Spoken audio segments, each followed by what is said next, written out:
The incident. The warm sun bathed the small town of Crestwood, its vibrant streets alive with activity. Families strolled through the market square, children laughed as they played tag, and vendors enthusiastically displayed their wares. Among them sat Nia Thompson, a 21-year-old black college student, on a wooden bench near the park's fountain. She had just finished a job interview for an internship at a prestigious law firm, and now she waited for her father to pick her up. Nia, dressed in a professional navy blue blazer and slacks, exuded a sense of optimism despite her nerves. As she scrolled through her phone, minding her own business, Officer Karen Huxley, a veteran policewoman with nearly 2 decades on the force, approached with a stern expression. She had received a call about a theft in the area, and when she saw Nia sitting alone, she immediately grew suspicious. Without asking for any context, Officer Huxley walked up to Nia, towering over her. "Excuse me, miss," she said sharply. "Can I see your bag? We received a report of a theft in this area, and you matched the description." Nia looked up, startled. "What? I haven't stolen anything." Huxley's eyes narrowed. "That's what they all say. Just hand over the bag." Nia hesitated, her heart racing, as she realized the situation was escalating quickly. "Why are you targeting me? I'm just sitting here, waiting for my dad." "Because you fit the description," Huxley snapped. "Now, let me see the bag." Reluctantly, Nia handed her bag over, trying to stay calm even as she felt the stares of passers-by. The once peaceful square was now buzzing with murmurs. A small crowd began to form, some watching with curiosity, others with disapproval. The tension was thick in the air, and Nia felt her pulse quicken as Officer Huxley rifled through her belongings with no regard for her dignity. "Is this really happening?" Nia thought to herself, glancing at the bystanders who watched silently. She pulled out her phone and called her father, her voice shaky. "Dad, I need you to come to the square. A police officer is accusing me of stealing." As Officer Huxley continued her search, the whispers of the crowd grew louder. Some murmured about the clear racial bias, while others defended the officer's actions. Nia's hands shook, and she fought back tears, feeling the weight of the injustice. She knew she was innocent, but that didn't seem to matter here. She could feel herself being judged. When Huxley found nothing incriminating, she didn't apologize. Instead, she crossed her arms and stared Nia down. "You're not off the hook yet. I'll need to take you to the station for questioning." Just then, a voice called out from across the square. "What is going on here?" Nia turned and saw her father, David Thompson, striding toward them with a determined look in his eyes, a towering figure of authority. David wasn't just any father. He was a renowned civil rights lawyer who had dedicated his life to fighting systemic injustice. His reputation in the town was well known, but right now, he wasn't here as a lawyer. He was here as a father defending his daughter. Confrontation. David approached with long, purposeful strides, his eyes locking onto Officer Huxley. The crowd seemed to part for him, recognizing the gravity of the situation. Nia's heart leaped with relief as her father drew near, but she could still feel the injustice gnawing at her, refusing to let go. "What's going on here?" David asked, his voice calm, but filled with authority. He glanced at Nia, then turned his gaze to Officer Huxley, who was trying to maintain her composure. "I received a report of a theft in this area, and your daughter fit the description," Huxley said, trying to stand firm in the face of David's presence. David raised an eyebrow. "And what was this description exactly? A black woman sitting on a bench? Because from where I'm standing, that's the only reason you've singled her out." Huxley opened her mouth to respond, but faltered for a moment. The crowd around them grew silent, their eyes darting between the officer and the lawyer. Huxley finally spoke, though her voice lacked the confidence it once had.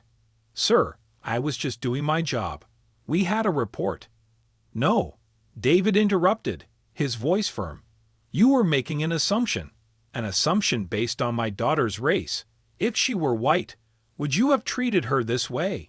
Would you have rummaged through her belongings in front of a crowd without any probable cause? Huxley's face flushed, and she shifted uncomfortably under David's intense gaze. I'm not going to argue with you, sir. We're taking her in for questioning. No, you're not, David said, stepping in front of Nia protectively. You've already violated her rights by publicly searching her without cause. Now, unless you have concrete evidence linking my daughter to this theft, you're going to let her go and issue her a formal apology. The crowd was no longer murmuring. They were watching in rapt attention, waiting to see how this would play out. Some nodded in agreement with David, while others looked conflicted, unsure of how to reconcile the situation. Officer Huxley, realizing she was losing control of the narrative, stood silent for a moment. The pressure was mounting, and her previous confidence was crumbling under the weight of David's firm insistence on justice. She had no evidence to back up her accusation. It was clear to everyone now. David leaned in slightly, lowering his voice, but keeping it audible enough for the crowd to hear. Officer, I know my rights. I also know the law very well. And what you've done here today is not only wrong, it's illegal. My daughter did nothing to deserve this treatment, and I won't let it slide. Huxley hesitated again. Her hands fidgeted as she considered her options. The crowd's gaze felt like it was burning into her, waiting for her next move. Sir, I may have made a mistake, she stammered, her voice faltering for the first time since she'd arrived. David didn't let up. A mistake? That's what you call this? You publicly humiliated my daughter, made her a suspect in front of all these people, and you call it a mistake. The officer, now visibly shaken, glanced around at the crowd and then back at David. She knew she had crossed a line, but admitting it felt like a defeat. Yet the situation had gone too far, and she couldn't deny the truth anymore. I'm sorry, Huxley finally said, her voice barely above a whisper. David's expression didn't soften. Sorry won't fix the damage you've done. I expect a formal apology and a review of your conduct. This isn't just about my daughter. It's about the system that allows this kind of prejudice to thrive. You will be held accountable.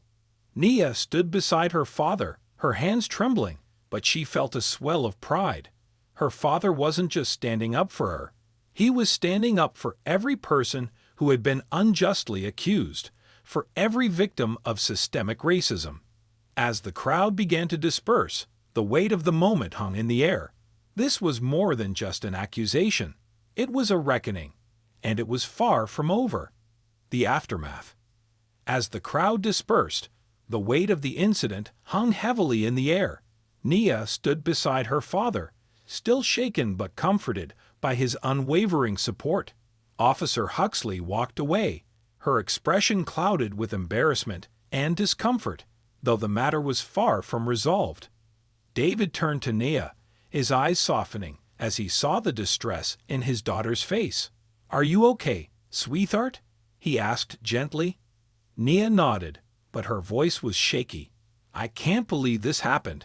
I was just sitting there, and suddenly, I'm a criminal in front of all those people.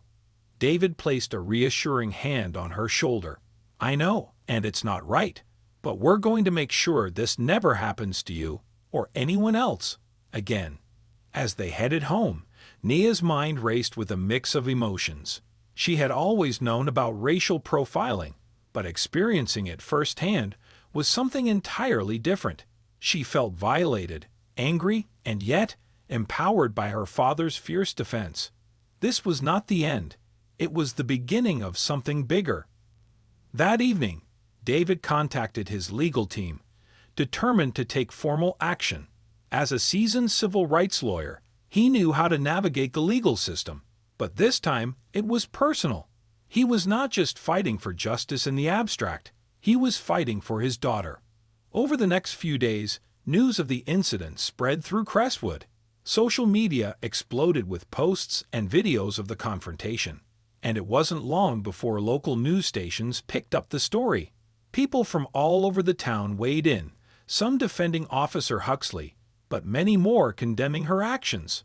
At home, Nia tried to focus on her studies and prepare for the internship she had interviewed for.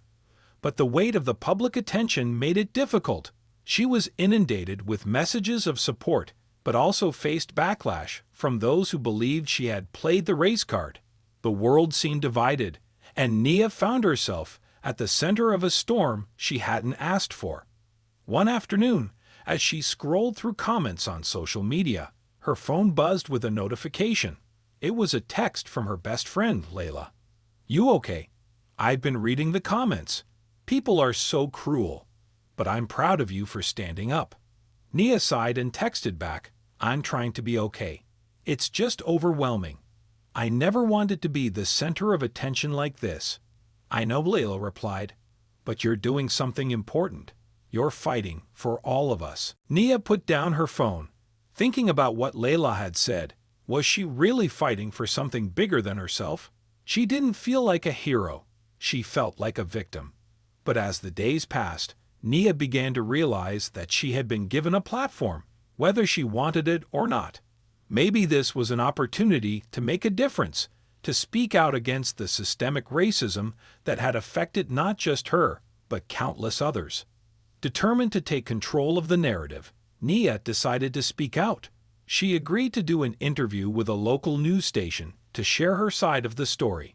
With her father by her side, she sat down in front of the camera, her heart pounding in her chest. The interviewer, a young woman named Jasmine, began gently. "Nia, thank you for being here today. We know this has been a difficult time for you. Can you tell us, in your own words, what happened that day?" Nia took a deep breath, steadying herself. "I was just sitting on a bench, waiting for my dad to pick me up after a job interview. That's when Officer Huxley approached me and accused me of stealing. She searched my bag in front of everyone, without any real reason other than the fact that I fit the description. But what does that even mean? I was targeted because of the color of my skin." Jasmine nodded sympathetically. How did it feel to be accused like that, in such a public way? "It was humiliating," Nia said, her voice wavering. "I've always heard about people being profiled, but when it happens to you, it's different. You feel powerless. You wonder if people are looking at you, judging you, thinking you're guilty just because of the way you look. It made me realize that no matter how hard I work or how successful I try to be, some people will always see me as a suspect." David, sitting beside his daughter, chimed in. "And that's why we're taking legal action. This isn't just about Nia. This is about every person who's ever been racially profiled. We want to hold Officer Huxley and the Crestwood Police Department accountable for their actions." Jasmine leaned forward. "What kind of action are you taking?" "We filed a formal complaint with the police department, and we're pursuing a civil rights lawsuit. Racial profiling is a violation of the law, and we're going to make sure justice is served," David said firmly. The interview aired later that evening, and the response was immediate. Nia's story struck a chord with many in the community, and people began to rally around her. The hashtag #JusticeForNia started trending, and the case garnered national attention. Civil rights organizations reached out to offer their support, and soon Nia's story became part of a larger conversation about racial profiling and police reform. But not everyone was supportive. Officer Huxley, backed by her police union, defended her actions, claiming she had acted in accordance with department policy. The department itself issued a vague statement, saying they were reviewing the incident, but did not offer an apology. The fight for justice. The legal battle began in earnest. David, along with a team of civil rights attorneys, prepared to file a lawsuit against the Crestwood Police Department, alleging racial profiling and violation of Nia's constitutional rights. It was a fight they were ready to take to court, but they knew it wouldn't be easy. The police department, under pressure from the media and public outcry, initiated an internal investigation into Officer Huxley's conduct. However, David and his team knew that internal investigations rarely led to meaningful change. They had seen too many cases where officers were exonerated or given a slap on the wrist. As the lawsuit progressed, Nia found herself becoming a symbol of resilience and strength. She was invited to speak at rallies and community meetings where she shared her story and called for an end to racial profiling. At first, Nia felt uncomfortable with the attention, but as she spoke to more people, she realized that her voice mattered. She was making a difference. One evening, after a particularly emotional speech at a town hall meeting, Nia sat down with her father at the kitchen table. "Dad, do you ever get tired of fighting?" David smiled softly. "All the time, sweetheart. But the thing is, if we don't fight, nothing changes. Every battle we take on, every injustice we stand up against, it moves us closer to a better world. It's hard and it's exhausting, but it's worth it." Nia nodded, feeling the weight of his words. "I want to keep fighting," she said quietly. "Not just for me, but for everyone who's ever been in my shoes." David reached across the table and squeezed her hand. "And you will. You're stronger than you know, Nia." The legal showdown. As the court date drew closer, tension mounted. The Crestwood Police Department had lawyered up, determined to defend Officer Huxley's actions. They argued that she had acted within the department's guidelines and insisted the incident wasn't racially motivated. Their defense leaned on the vague justification that Nia had matched the description of someone involved in petty theft in the area. But David and his legal team were ready, armed with witness testimonies, video footage from bystanders, and a strong case built around racial bias. They were prepared to fight for Nia's justice. The courtroom was packed on the first day of the trial, with many from the community showing their support for Nia. The media presence was substantial, signaling that the case had become more than just about one girl. It was about systemic racism in law enforcement. As the trial began, David delivered a powerful opening statement. "Ladies and gentlemen of the jury, what happened to Nia Anderson was not an isolated incident. It was a direct result of a system that allows racial profiling to go unchecked. Officer Huxley didn't see a teenage girl waiting for her father. She saw a threat based solely on Nia's skin color. This is the reality that too many people of color face every day. And today, we are asking you to hold the Crestwood Police Department accountable." The defense lawyer, in turn, tried to paint Officer Huxley as a dedicated officer simply doing her job. They showed a video from the officer's body camera, in which she was heard saying she was just following protocol. But the footage, when combined with bystander videos, painted a different picture. A young girl subjected to unnecessary public humiliation based on nothing more than an unfounded suspicion. As the trial progressed, Nia took the stand. Her hands trembled slightly as she raised her right hand to take the oath. But when she began to speak, her voice was clear and firm. "I was just sitting there, waiting for my dad. I wasn't doing anything wrong. But when Officer Huxley approached me, it was like she'd already decided I was guilty before even asking me a single question. All she saw was a black girl, and that was enough for her." The jury listened closely as Nia recounted the experience, and her father watched from the front row, pride mixed with anguish on his face. He knew how hard it was for her to relive that moment, but he also knew how important her testimony was to the case. Throughout the trial, other victims of racial profiling in the community came forward, sharing their stories. They spoke of similar experiences, being stopped, questioned, or searched by police for no other reason than the color of their skin. Their testimonies further underscored the systemic nature of the problem Nia and her father were fighting to expose. But the defense didn't back down easily. They brought in police experts who testified that Officer Huxley had followed department policy and argued that Nia's behavior had been suspicious, which justified the search. They tried to undermine Nia's credibility, suggesting that she was overreacting or misinterpreting the situation. David was ready for this tactic. During his cross-examination of Officer Huxley, He pressed her on the specifics of her decision to search Nia. "Officer Huxley, when you approached Nia, did you ask her any questions before demanding to search her bag?" "No, I didn't," Officer Huxley replied stiffly. "And why is that?" She matched the description of a suspect. "And what exactly was that description?" David asked, his voice calm but pointed. Officer Huxley hesitated. "A black female, in her teens, wearing a jacket." David raised his eyebrows. So, the only thing that matched the description was that she was black and wearing a jacket? No other details. Officer Huxley shifted uncomfortably in her seat. "No, sir." David turned to the jury. "Ladies and gentlemen, Nia was profiled not because of any specific behavior or evidence, but because she fit the vague description of a black girl in a jacket. This is not policing. This is racism."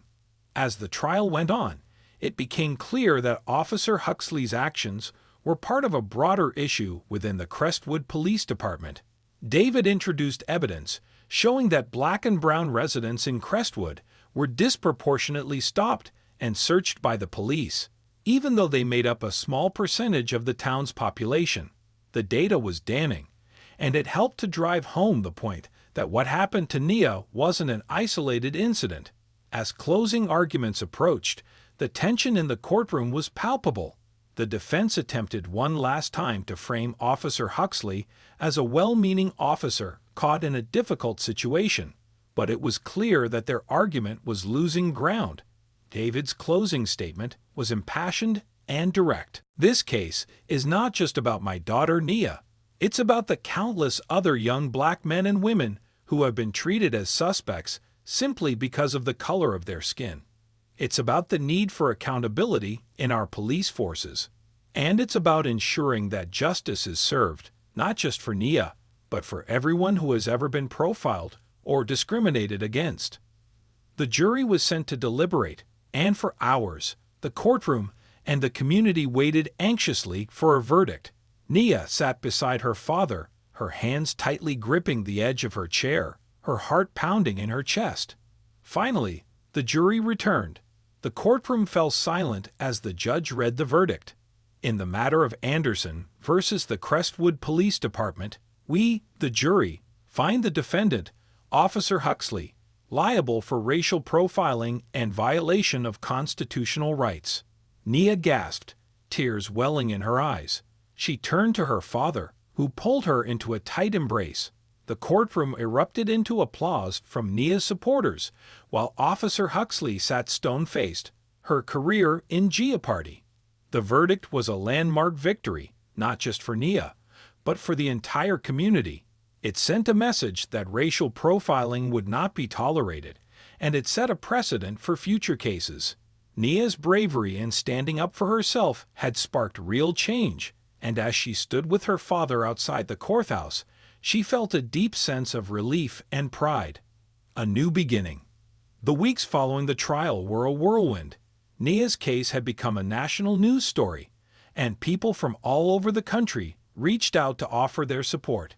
Activists, civil rights organizations, and even celebrities praised her for standing up against injustice.